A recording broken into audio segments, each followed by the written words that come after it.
Hello dear students, welcome to Harshita classes. Dear students, आज हम लोग चैप्टर 7.2 स्टार्ट करने वाले हैं और उससे पहले इस चैप्टर में आप लोगों को दो थ्योरम दी गई है, जिसमें पहला थ्योरम है थ्योरम नंबर 7.2, जिसकी मैं इस वीडियो के अंतर्गत बात करने वाली हूँ। फ्रेंड्स, थ्योरम नंबर 7.2 आप लोग को दिया गया है, angles opposite to equal sides of an isosceles triangle are equal. ठीक है, तो ये आपको प्रूफ करना है कि एंगल्स जो है opposite to equal sides of an isosceles triangle are equal, ये होता है, ये आपको प्रूफ करना है। सबसे पहले हम क्या करेंगे, एक ट्राइंगल ड्रॉ करेंगे। एक ट्राइंगल आप ड्रॉ कर लीजिए, इस तरह से एक ट्राइंगल ड्रॉ कर लेंगे और इनका कुछ नाम दे देंगे, जैसे कि आपका ए है ये, और ये है बी, और ये है सी। ठीक है, आपको क्या चीज दिया गया है, आपको इक्वल साइड गिवन है। आइसोसेलेस ट्राइंगल में जैसा कि आप लोग जानते हैं टू साइड्स आर इक्वल। ठीक है, तो ए बी इक्वल ए सी ये होता ही होता है, और यहाँ पर आपको प्रूफ करना है कि ये एंगल बी इक्वल है एंगल सी के, मीन्स ये एंगल इक्वल है इस एंगल के, ये आपको प्रूव करना है। और आपको दिया गया है ये both sides are equal to each other, ये कंडीशन आपको दी गई है कि ये साइड्स जो हैं ये एक दूसरे के इक्वल हैं, लेकिन आपको एंगल बी इक्वल है एंगल सी के, ये आपको प्रूव करना होगा। तो सबसे पहले जो चीजें दी गई है उसको आप लिख लेंगे गिवन। इसमें दिया गया है आपको एन आइसोसेलेस ट्राइंगल है। फर्स्ट ऑफ ऑल दिया गया है एन आइसोसेलेस ट्राइंगल, जो कि आप यहां पर देख सकते हैं, एन आइसोसेलेस ट्राइंगल। ठीक है,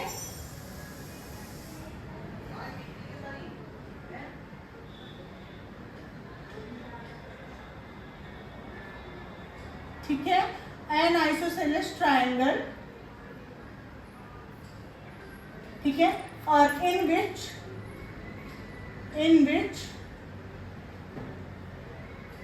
ए बी इक्वल ए सी। ठीक है, ये चीज आपको दी गई है कि ए बी इक्वल ए सी है, और आपको प्रूफ क्या करना है, टू प्रूफ जो चीज आपको प्रूफ करना है, आपको प्रूफ करना है एंगल बी इक्वल है एंगल सी के, ये आपको प्रूफ करना है। तो यहां पर आप लिख सकते हैं to proof angle B equal to angle C. ठीक है, ये आपको प्रूफ करना है। अब क्या करेंगे हम, अब यहाँ पे कंस्ट्रक्शन आपको कुछ करना पड़ेगा, कंस्ट्रक्शन। ठीक है, तो सबसे पहले बात करते हैं कंस्ट्रक्शन क्यों करना पड़ेगा, इस चीज पर बात करते हैं। कंस्ट्रक्शन इसलिए करना पड़ेगा क्योंकि आप लोगों को नीड होती है टू एंगल्स की जब आप कॉन्ग्रेंस दिखाते हैं तो। ठीक है, आपको 7.1 चैप्टर में मैंने आप लोग को पढ़ाया था कि कॉन्ग्रेंस दिखाने के लिए, एंगल्स को कॉन्ग्रेंस दिखाने के लिए टू एंगल को, मतलब दो एंगल्स गिवन थे और उनको सेम दिखाना था कि उनकी साइड सेम है, उनके एंगल्स सेम है, थ्री कंडीशन में वो खरे उतर रहे हैं, तो फिर वो एंगल एक दूसरे के इक्वल हैं। ठीक है, इस कंडीशन में आप देख सकते हैं कि यहाँ पर आपको एक ही एंगल दिया गया है। एक ही एंगल देने की कंडीशन में हम इसमें कंस्ट्रक्शन कर सकते हैं। तो हम कैसे कंस्ट्रक्शन करेंगे, हम एक लाइन ड्रॉ करेंगे ए से होते हुए, जो कि BC को इंटरसेक्ट करेगी। ठीक है, BC लाइन को पॉइंट D पर इंटरसेक्ट करेगी। ठीक है, और पॉइंट D पर इंटरसेक्ट करने के साथ साथ ये एंगल A को बाइसेक्ट करेगी। ये लाइन एंगल A को ये टू पार्ट्स में बाइसेक्ट कर देगी, और let this part is angle 1 and this one is angle 2। Then angle BAD equal angle CAD, because angle line D is bisecting angle A।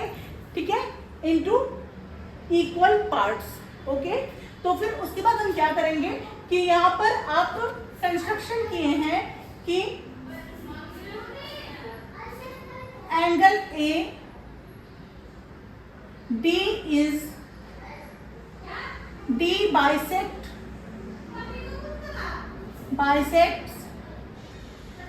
Angle A। Okay, D bisects angle A, D angle A को bisect कर रहा है, ऐसा हम construction करेंगे। उसके बाद आप क्या करेंगे, प्रूफ करेंगे। प्रूफ आपको करना है, प्रूफ आपको क्या करना है कि ये एंगल इक्वल है इस एंगल के, ये आपको प्रूफ करना है जैसा कि आपने यहाँ शो किया है। अब आपको प्रूफ करना है मीन्स यहाँ पर इन दोनों एंगल्स को लेना है। तो यहाँ पर हम सबसे पहले कौन सा एंगल लेंगे, angle A B D and angle A C B, ये दोनों एंगल हम लेंगे। ठीक है, ये दोनों एंगल, ये दोनों ट्रायंगल हम लेंगे। ट्रायंगल यहाँ पर ले लीजिए, ये दोनों ट्रायंगल्स को हम लेंगे, angle A B D and angle triangle A C D, means ये दोनों ट्रायंगल हम ले लेंगे। दोनों ट्रायंगल में हम देखेंगे कि क्या क्या चीजें जो है वो कॉमन है। तो सबसे पहले आप देख सकते हैं यहाँ पर क्या कॉमन है, यहाँ पर एडी, जो एडी साइड है वो दोनों ही ट्रायंगल की साइड है, मीन्स ए डी बी की भी एडी साइड आ रही है और ए डी सी में भी एडी साइड आ रही है। तो AD side is common in both triangle, AD equal AD which is common, which is common. ठीक है, AD equal AD which is common in both triangles. Next हम क्या लेंगे, यहाँ पर आपको क्या चीज दिया गया है, आपको दिया गया है A B equal A C, means A B equal A C आपको गिवन है। तो यहाँ पर आप लिख सकते हैं A B equal A C which is given. ठीक है, ए बी इक्वल ए सी जो कि आपको दिया गया है। अब नेक्स्ट जो कि कंस्ट्रक्शन से आपको प्राप्त हुआ है, by construction angle 1 equal angle 2। ठीक है, एंगल 1 इक्वल एंगल 2 जो कि हमें मिला है by construction, by construction.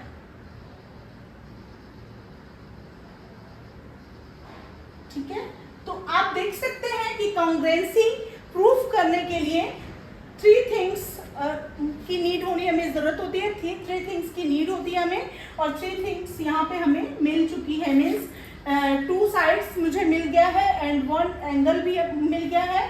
2 side means AD, AD ये साइड आपको मिल गई है और ये साइड तो आपको गिवन है, ये साइड आपकी कॉमन है दोनों में, और साथ ही साथ ये एंगल भी आपको मिल गया, एंगल 1 इक्वल एंगल 2। तो हम कह सकते हैं एंगल बी इक्वल, एक मिनट पहले आप इन दोनों ट्रायंगल को कॉन्ग्रुएंस दिखाएंगे। तो triangle A B D equal congruence triangle A C B, और किस कॉन्ग्रुएंसी रूल से ये जो है इक्वल प्रूफ हुआ है, तो by S A S congruence rule. ठीक है, by S A S congruence rule जो है at triangle A B D equal congruence triangle A C B. ठीक है, तो ये जब ट्रायंगल एक दूसरे के इक्वल हो गया तो एंगल बी इक्वल होगा एंगल सी के, और किस वजह से इक्वल होगा, by C P C D, means corresponding part of congruence triangle are equal to each other. ये आपका कॉन्ग्रुएंस ट्रायंगल है, both triangle are congruence to each other, then corresponding parts of congruous triangle are equal to each other, means angle B will be equal to angle C, angle B will be equal to angle C by CP CP।